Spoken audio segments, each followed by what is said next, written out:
Hello friends, welcome to Nikmac tech. हमने अपनी last video में पाइथन की यूनिट 3 के कुछ इंपॉर्टेंट क्वेश्चंस को डिस्कस किया था। अगर आपने वो वीडियो अभी तक नहीं देखी है और आप देखना चाहते हो तो ऊपर आई बटन और नीचे डिस्क्रिप्शन बॉक्स में आपको पाइथन की कंप्लीट प्लेलिस्ट मिल जाएगी, आप वहाँ जाकर देख सकते हो। आज की वीडियो में हम लोग यूनिट 3 को कंप्लीट करेंगे। जितने भी क्वेश्चन रह गए हैं अपने वो देखेंगे, जैसे म्यूटेबल सीक्वेंस क्या होते हैं, सेट्स क्या होते हैं, डिक्शनरीज़ कैसे हम लोग यूज़ करते हैं, है ना, उसके बारे में। सबसे पहला जो हमारे पास क्वेश्चन है वो यही है, what are the mutable sequence. Mutable sequence क्या होते हैं, डिस्कस विद एग्जांपल, हमको एग्जांपल से बताइए। Python represent all its data as object, है ना। पाइथन अपने डाटा को रिप्रेजेंट किस तरीके से करता है, एक ऑब्जेक्ट की तरह। Mutability of object is determined by its type, और इसी के टाइप से दोस्तों म्यूटेबिलिटी, ऑब्जेक्ट की म्यूटेबिलिटी डिटरमाइन की जाती है। जैसे some of these object like list हो गया, आपका डिक्शनरी हो गया, आर म्यूटेबल। लिस्ट और डिक्शनरी को इन्होंने म्यूटेबल बोला है, क्यों? Meaning we can change their content without changing their identity, यानी कि लिस्ट के अंदर जो भी कंटेंट होता है उसको हम लोग चेंज कर सकते हैं, और डिक्शनरी के अंदर जो भी कंटेंट होता है उसको हम लोग चेंज कर सकते हैं, लेकिन उसकी आइडेंटिटी चेंज नहीं कर सकते हम लोग, ठीक है। और जैसे हमारे कोई अदर ऑब्जेक्ट है, जैसे इंटीजर हो गया, फ्लॉट हो गया, स्ट्रिंग हो गए, टपल हो गए, तो ये क्या होते हैं, ये इनम्यूटेबल होते हैं। क्यों? क्योंकि इसके अंदर का कंटेंट हम लोग चेंज नहीं कर पाते। तो आपको याद रखना है, जो म्यूटेबल की बात हो रही है तो लिस्ट और डिक्शनरी म्यूटेबल के अंदर आते हैं, क्योंकि हम इसके अंदर का कंटेंट चेंज कर सकते हैं विदाउट चेंजिंग देयर आइडेंटिटी। और इनम्यूटेबल की अगर मैं बात करूँ तो यहाँ पर फ्लॉट और स्ट्रिंग और इंटीजर्स, ये क्या है, आपके इनम्यूटेबल हैं। टपल भी है इसके अंदर आता है, क्योंकि इसके अंदर का कंटेंट हम लोग चेंज नहीं कर सकते हैं। इसको आप लोग और समझिए, जैसे dictionary are mutable in Python, कि पाइथन के अंदर डिक्शनरी किस तरीके से म्यूटेबल है। देखो, मान लो हमारे पास, सबसे पहले पढ़ लो थोड़ा सा, dictionaries in Python are mutable. Python के अंदर डिक्शनरी म्यूटेबल होती हैं। The value in dictionary can be change, added और डिलीटेड। डिक्शनरी के अंदर की जो वैल्यू हैं दोस्तों वो चेंज हो सकती हैं, उनमें हम लोग कुछ ऐड भी कर सकते हैं और कुछ डिलीट भी कर सकते हैं। लेकिन if the key is present in dictionary then the associated value with that key updated और चेंज। देखो, डिक्शनरी के अंदर की और वैल्यू होती हैं, तो वहाँ पर हम अपडेट भी कर सकते हैं उसको, यानी कि वैल्यू को चेंज भी कर सकते हैं, दूसरी हटा के दूसरी लगा सकते हैं। अदरवाइज आ न्यू की वैल्यू पेयर इज एडिड। अगर ऐसा नहीं कर पा रहे दोस्तों तो हम वैल्यू पेयर एक अलग से ऐड कर देते हैं। जैसे मान लो हमारे पास मैंने एक डिक्शनरी क्रिएट करी जिसमें मैंने नेम, आकाश, एज 26, यानी कि नेम है, नेम क्या दे रखा है दोस्तों, आपको आकाश दे रखा है, और आकाश की एज कितनी दे रखी है, 27 दे रखा है, और इसको मैंने इस वाले ब्रैकेट से बंद किया है। ऐसे ब्रैकेट बनाते हैं हम लोग, तो इसका मतलब डिक्शनरी है। तो यहाँ पर मैंने क्या किया, डिक्शन1 को, एज को 30 से रिप्लेस कर दिया, यानी कि जो एज आपकी 27 दे रखी थी इसको मैंने वैल्यू को अपडेट कर दिया और इसको क्या कर दिया, 30 कर दिया। तो प्रिंट डिक्शनरी, अगर मैं अब प्रिंट करूँगा डिक्शनरी को तो हमारा क्या निकल कर आएगा, एज हमारी 30 निकल कर आएगी, 27 से 30 हो गई। ऐसे ही नेम हमारा क्या निकल कर आएगा, आकाश, वो तो है ही हमारा। अगर मैं डिक्शनरी1 में दोस्तों एड्रेस भी ऐड करना चाहूँगा, एडिंग अ न्यू की वैल्यू अगर मैं ऐड करना चाहूँगा तो यहाँ से ऐड भी कर सकता हूँ। मान लो मैंने एड्रेस ऐड कर दिया, क्या है, अलेक्सा। तो यहाँ पर देखो, अब अगर मैं प्रिंट करूँगा डिक्शनरी को तो पहले नेम आकाश था, एज 27 थी, और अब अगर पूरा प्रिंट करूँ तो क्या आएगा, एज 30, नेम आपका आकाश और एड्रेस आपका अलेक्सा। तो ये आपका आउटपुट निकल कर आएगा। तो यहाँ पर बोला क्या गया है दोस्तों कि डिक्शनरी के अंदर हमने सबसे पहले तो वैल्यू को अपडेट किया, यानी कि एज को अपडेट किया, 27 से 30 कर दिया, फिर मैंने उसका एड्रेस भी ऐड कर दिया यहाँ पर, यानी कि की वैल्यू एक हमने ऐड कर दी। तो इस तरीके से हम लोग डिक्शनरी में चेंज कर सकते हैं दोस्तों, इसीलिए इसको हम लोग म्यूटेबल बोलते हैं। अब स्ट्रिंग इनम्यूटेबल, अब जो स्ट्रिंग होती है वो इनम्यूटेबल क्यों होती हैं, क्योंकि string are immutable which mean we can not change their element of a string. हम एलिमेंट, स्ट्रिंग के अंदर का जो दोस्तों एलिमेंट है उसको चेंज नहीं कर सकते। मान लो हमारे पास वेरिएबल एक, हेलो पाइथन, हमने एक स्ट्रिंग बनाई, अब हम स्ट्रिंग के मतलब वेरिएबल को चेंज नहीं कर सकते, यानी कि यहाँ पर हेलो पाइथन लिखा हुआ है, इसको हम लोग कैसे चेंज करेंगे, नहीं कर सकते ना। अगर मैं चाहूँगा एच की जगह पी हो जाए, कोई जीरो तो यही स्टार्ट होता है, 0 1 2 3 इस तरीके से स्टार्ट होती है काउंटिंग लिस्ट के अंदर। आपको बताया था, मैंने लिस्ट बनाई थी 1 2 3 4, मैं लास्ट वीडियो समझाया था। अगर मैं इसकी इंडिसेस करता हूँ तो कैसे काउंट करते हैं, 0 1 2 3 इस तरीके से काउंट करते हैं। तो यहाँ अगर मैं काउंट करूँगा तो 0 1 2 3 4 5 6 इस तरीके से काउंटिंग करूँगा। तो यहाँ पर 0 पर क्या आ रहा है, हेलो एच आ रहा है, तो एच की जगह मैं पी करना हो तो नहीं कर सकता मैं, क्योंकि भाई स्ट्रिंग कैसी होती है, इनम्यूटेबल होती है, तो हम इसको कंटेंट को चेंज नहीं कर सकते हैं। ऐसा करने की कोशिश करेंगे तो हमें क्या आ जाएगा, एरर शो हो जाएगा। ठीक है, लेकिन इस प्रॉब्लम का एक सॉल्यूशन भी है। वो क्या सॉल्यूशन है भाई, कि हम चलो इसको हम चेंज नहीं कर सकते, लेकिन हम लोग एक न्यू स्ट्रिंग जनरेट तो कर सकते हैं, है ना। चेंज द ओल्ड स्ट्रिंग, एक नई स्ट्रिंग को जनरेट करके चेंज कर सकते हैं। जैसे देखो हमने न्यू वेरिएबल p बनाया, ठीक है, और वेरिएबल 1 यहाँ पर ऐड कर दिया यहाँ पर। तो अगर प्रिंट करूँगा दोस्तों तो अब पहलो पाइथन लिख कर आ जाएगा, यानी कि हेलो की जगह एच की जगह p आ गया। तो यहाँ पर हम लोग क्या कर रहे हैं, एक न्यू स्ट्रिंग को जनरेट कर रहे हैं दोस्तों। तो आई थिंक आपने देखा नहीं होगा, तो देखिए, तो ये जो प्रॉब्लम थी, हम एच को p में नहीं कर पा रहे थे, तो यहाँ पर मैंने क्या किया, एक न्यू स्ट्रिंग जनरेट की। यहाँ पर मैंने लिखा न्यू वेरिएबल p, ठीक है, और वेल 1, और इसको इससे कर दिया हमने।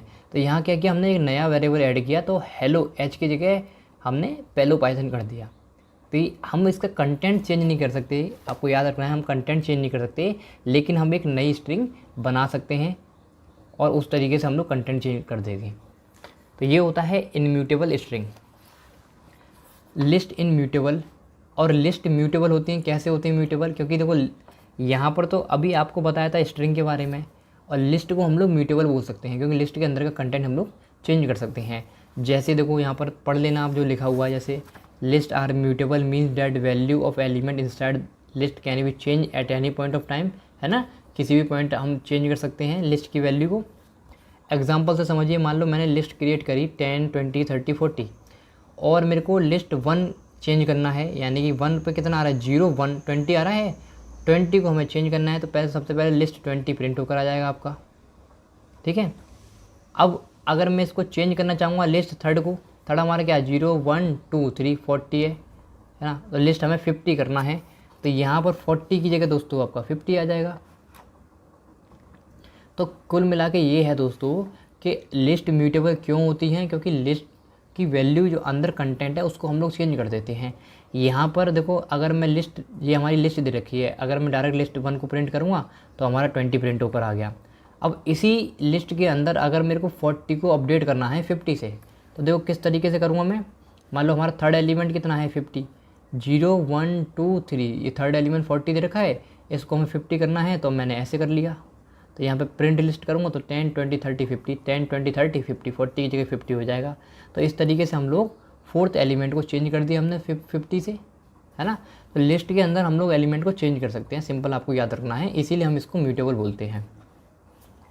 तो ये दोस्तों आपके लिए इंपॉर्टेंट क्वेश्चन था। अब हम नेक्स्ट क्वेश्चन की तरफ बढ़ते हैं। नेक्स्ट क्वेश्चन है हमारे पास, what do you mean by sets, कि भाई सेट्स से आप लोग क्या समझते हैं। Explain the operation perform on sets, sets के अंदर कौन कौन से ऑपरेशन परफॉर्म किए जाते हैं उनके बारे में हमको बताना है। तो देखिए, सेट्स आपने मैथ में पढ़े होंगे, जैसे आपका इंटरसेक्शन, यूनियन, डिफरेंस, सिमेट्रिक, ये सब आपने सेट्स में पढ़े होंगे। तो वही चीज़ यहाँ पर भी वही सेट्स होते हैं, और किस तरीके से परफॉर्म करते हैं वो मैं आपको बताता हूँ। जैसे in Python we also have one data type which is unordered collection of data known as sets, यानी कि सेट्स के अंदर अनऑर्डर्ड कलेक्शन डाटा होता है जिसको हम लोग सेट्स बोलते हैं। A sets does not contain any duplicate value और एलिमेंट, एक सेट के अंदर कोई डुप्लीकेट वैल्यू नहीं होती है ना। देखो यहाँ पर ऑपरेशन कौन कौन से परफॉर्म किए जाते हैं सेट के अंदर, सबसे पहला यूनियन, फिर इंटरसेक्शन, फिर डिफरेंस, फिर सिमेट्रिक डिफरेंस, ये आपने सब 9th 10th में पढ़े होंगे मैथ में।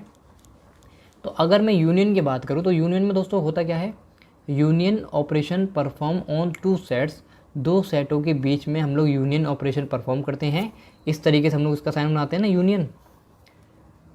All the value element of both element, ये रिटर्न क्या करता है, यूनियन क्या रिटर्न करता है कि भाई दो सेट है, दो सेट के अंदर जितनी भी वैल्यूज़ होंगी ना, सारी वैल्यू आपको रिटर्न करके दे देगा।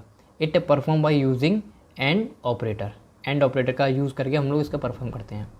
इंटरसेक्शन में दोस्तों क्या होता है, intersection operation perform on two sets, return all elements which are common on both sets in perform by using. देखो इंटरसेक्शन इस तरीके से हम लोग डिनोट करते हैं इंटरसेक्शन को। अब इसमें क्या होता है, मान लो दो सेट है हमारे पास, दो सेटों के अंदर जो वैल्यू कॉमन आ रही है आपको वो प्रिंट करके दे देगा। और इसमें हम लोग ये वाला ऑपरेटर का यूज़ करते हैं, ये ऑपरेटर आपको दे रखा है। अब इसी तरीके से दोस्तों हमारे पास डिफरेंस है। डिफरेंस में हम लोग क्या करते हैं, difference operation perform on two sets, ये भी टू सेटों के बीच में डिफरेंस परफॉर्म किया जाता है, सेट 1 और set 2। Return the element which are present on set 1, और ये वैल्यू कौन सी रिटर्न करता है, जो वैल्यू आपकी सेट 1 में होती हैं वही वाली वैल्यू रिटर्न करके देता है, ठीक है। सेट 2 की रिटर्न करके नहीं देता है। जैसे यहाँ पर आपको यानी कि सेट 2 की जितनी वैल्यू होती है उसको काट देता है, और जो सेट 1 में वैल्यू बची उसको रिटर्न कर देगा आपको। तो ये होता है, इस ऑपरेटर से इसको डिनोट करते हैं या फिर इससे यूज़ करते हैं हम लोग। सिमेट्रिक डिफरेंस क्या होता है दोस्तों, symmetric difference operation perform on two sets, दो सेटों के बीच में सिमेट्रिक डिफरेंस हम लोग परफॉर्म करते हैं। और ये रिटर्न क्या करता है, which are present in either set 1 और set 2 but not in both, है ना। सिमेट्रिक डिफरेंस के अंदर जो हमारी सेट 1 और सेट 2 में रहती हैं उनकी वैल्यू रिटर्न करता है, और इसको हम लोग इस ऑपरेटर से मतलब यूज़ करके या फिर परफॉर्म करते हैं। अब एक काम करते हैं, हम लोग इसको यूनियन, इंटरसेक्शन डिफरेंस और सिमेट्रिक डिफरेंस को एग्जांपल से समझते हैं, तब आपको ज़्यादा समझ आएगा। देखो मैंने यूनियन में आपको क्या बताया कि भाई दो सेट है हमारे पास, और दोनों सेट के अंदर जितनी वैल्यू है उन सबको वो रिटर्न करके दे देता है। तो देखिए अब मान लो हमारे पास, देखो सबसे पहले डेफिनेशन सेट्स की डेफिनेशन क्या है, देखो कि मान लो सेट 1 है हमारे पास और सेट 2 है हमारे पास, ये सेट है हमारे पास। अगर मैं सेट 1 को प्रिंट करना चाहूँगा तो यहाँ पर जो वैल्यू दोस्तों रिपीट हुई हैं बार बार, है ना, उनको काउंट नहीं करेगा और यहाँ पर प्रिंट करके दे देगा आपको 8 1 2 4 5। तो 8 1 2 4 5 यहाँ पर इसने प्रिंट करके दे दी, है ना, क्योंकि हमने सेट 1 को प्रिंट किया है। ये सेट 1 है हमारा, और इसको हमने प्रिंट किया, ये हमारे पास सारी वैल्यू आ गई। लेकिन यहाँ पर आप देख पा रहे हो, देखो 1 और 2, है ना, ये बार बार रिपीट हुआ है दोस्तों। तो 1 2 बार आया, एक बार, 2 बार, ऐसे 2 2 बार आया है। तो इसीलिए यहाँ पर जो रिपीटेड है उनसे हमें मतलब नहीं है, जो वैल्यू दे रखी है वो यहाँ पर प्रिंट होकर आ जाएगी। ये तो आपकी डेफिनेशन होगी सेट की। अब इसी तरीके से हम लोग प्रिंट सेट 2, अगर मैं इसको प्रिंट करना चाहूँगा सेट 2, तो प्रिंट सेट के अंदर देखो सारी वैल्यू 1 2 3 9 5 या 5 9 सारी वैल्यू प्रिंट होकर आ जाएंगी। जो रिपीटेड वैल्यू हैं उनको हम लोग कंक्लूड नहीं करते हैं। ये सेट की डेफिनेशन हो गई। अब अगर मैं बात करना चाहूँगा इंटरसेक्शन क्या होता है सेट्स के अंदर, है ना, तो इंटरसेक्शन में मैंने आपको क्या बताया था, दो सेट दे रखे हैं, उन दोनों की कॉमन वैल्यूज़ होंगी, वो इंटरसेक्शन में आती हैं। तो देखो मान लो हमारे पास, तो देखो अगर मैं इंटरसेक्शन प्रिंट करूँगा तो ये है हमारे पास सेट। अब इसमें देखो कॉमन क्या है आपका, 5 कॉमन है, 2 कॉमन है, ठीक है, और 1 कॉमन है। तो ये कॉमन वैल्यू हो गई 5 2 और 1। तो ये अगर मैं यहाँ प्रिंट करूँगा तो यहाँ पर 5 2 1 या 1 2 5 यहाँ पर प्रिंट निकल कर आ गया, ठीक है। इसी तरीके से यूनियन करेंगे। यूनियन में मैंने आपको बताया था कि जितनी भी वैल्यूज़ हैं सारी प्रिंट होकर आ जाएंगी। देखो सारी वैल्यू 1 2 3 4 5 6 7 8 9 प्रिंट यूनियन निकल कर आ गया। तो ये सिंपल से ऑपरेशन है दोस्तों। इंटरसेक्शन में दोनों की कॉमन वैल्यू निकल कर आती है, यूनियन में सारी वैल्यू जो हमारी होती है सेट्स के अंदर वो निकल कर आ जाती हैं। इसी तरीके से डिफरेंस मैंने आपको क्या बताया था कि भाई सेट 1 की जितनी वैल्यूज़ होंगी सेट 2 की कट के वो सारी वैल्यूज़ निकल कर आ जाएंगी। तो देखिए अगर मैं इन सब में काटूँगा तो 8 बचेगा और आपका 4 बचेगा, है ना। 8 और 4 यहाँ पर नहीं है सेट 2 के अंदर, तो वो यहाँ पर प्रिंट होकर आ गया। इसी तरीके से दोस्तों सिमेट्रिक डिफरेंस हम लोग यूज़ करते हैं, ठीक है। तो ये हमारे परफॉर्म है कि भाई कौन कौन से ऑपरेशन हम लोग सेट्स के अंदर परफॉर्म करते हैं। सिंपल यही वाले ऑपरेशन हम लोग परफॉर्म करते हैं। अब हमारे पास जो नेक्स्ट क्वेश्चन है दोस्तों वो है डिक्शनरी इन पाइथन, कि पाइथन के अंदर डिक्शनरी किस तरीके से कौन कौन सी होती हैं और क्या कैसे यूज़ हम लोग करते हैं। तो डिक्शनरी मैंने आपको बताया था, जब मैंने आपको डिक्शनरी थोड़ी बहुत पढ़ाई थी तो यहाँ मैंने बताया था यहाँ पर की और वैल्यू पेयर का हम लोग यूज़ करते हैं डिक्शनरी के अंदर। जैसे यहाँ पर लिखा भी है, the Python dictionary is an unordered collection of item and element. ये कैसा होता है, इसमें अनऑर्डर कलेक्शन होता है आइटम और एलिमेंट, यानी कि आइटम और एलिमेंट्स होते हैं डिक्शनरी के अंदर, और वो अनऑर्डर वे में होते हैं, ठीक है, कोई ऑर्डर नहीं होता उनका।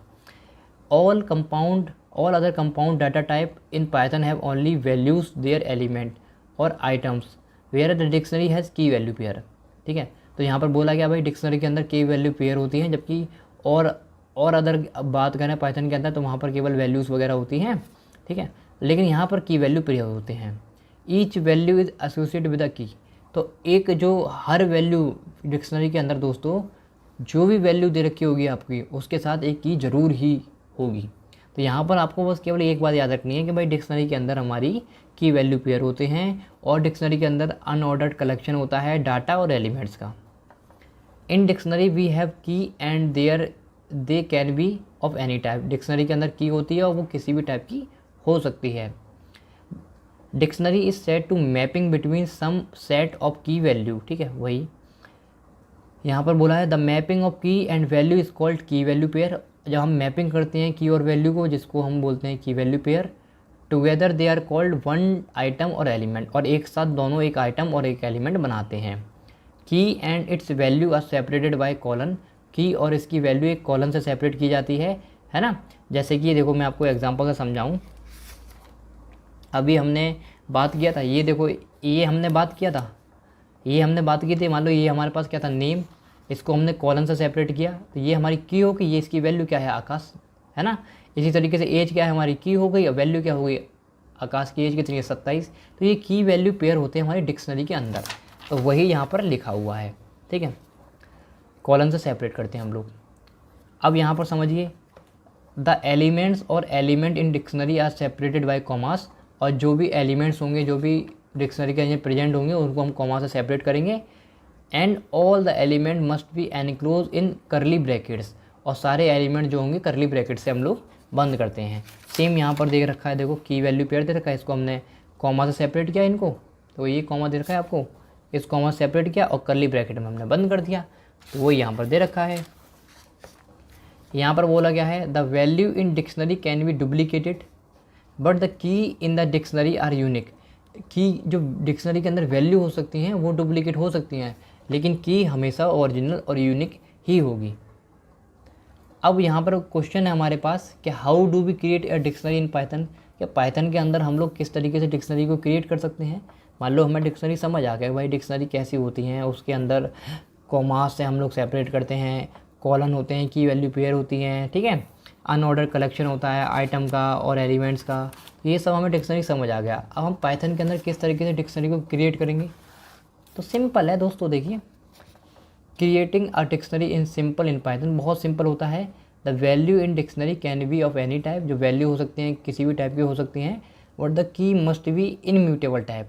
लेकिन की इनम्यूटेबल टाइप होनी चाहिए, यानी कि उसके अंदर का कंटेंट हम लोग चेंज नहीं कर सकते हैं, कर सकते हैं। बताओ इनम्यूटेबल में क्या होता है, तो इनम्यूटेबल में हम उसके अंदर का कंटेंट चेंज नहीं कर सकते हैं। तो देखिए, मान लो हमारे पास एम्प्टी डिक्शनरी दे रखी है, तो एम्प्टी मतलब खाली, इसके अंदर कुछ है ही नहीं, करली ब्रैकेट के अंदर कुछ है ही नहीं, तो एम्प्टी डिक्शनरी है। ठीक, करली ब्रैकेट आपको प्रिंट होकर आ गया। डिक्शनरी विद एन इंटीजर की, इंटीजर की देखो डिक्शनरी क्या है, मान लो 1 पे हमारा रेड है, ठीक है, 2 पर येलो है, देखो 1 लिखा, कॉलन से सेपरेट किया, यानी की वैल्यू इसकी रेड है, इसको कॉमा से सेपरेट कर दिया हमने। इसी तरीके से दूसरी हमारी की क्या है 2, इसका कोड क्या है आपका येलो, है ना, कॉमा से सेपरेट किया 3 ग्रीन, और उसको करली ब्रैकेट हमने लगा दिया, तो हमने डिक्शनरी 1 बना ली। अगर मैं डिक्स 1 को प्रिंट करना चाहूँ तो यही प्रिंट होकर आ जाएगा। अब ऐसे डिक्शनरी हमने क्रिएट करी मिक्स की के साथ, तो यहाँ पर देखो नेम राहुल दे रखा है, फिर ठीक है 3 हमने की बनाई, और इसके अंदर 3 के अंदर ये हेलो 2 3 ये दे रखा है, ये क्या है मिक्स की हो गई। यहाँ अगर प्रिंट करूँगा तो यही प्रिंट होकर आपका आ जाएगा, यानी कि नेम आपका राहुल प्रिंट होकर आ गया और 3 का हेलो 2 3 ये आपका प्रिंट होकर आ गया। तो इस तरीके से की वैल्यू पेयर हम लोग बना सकते हैं डिक्शनरी के अंदर, और बहुत सिंपल होती हैं।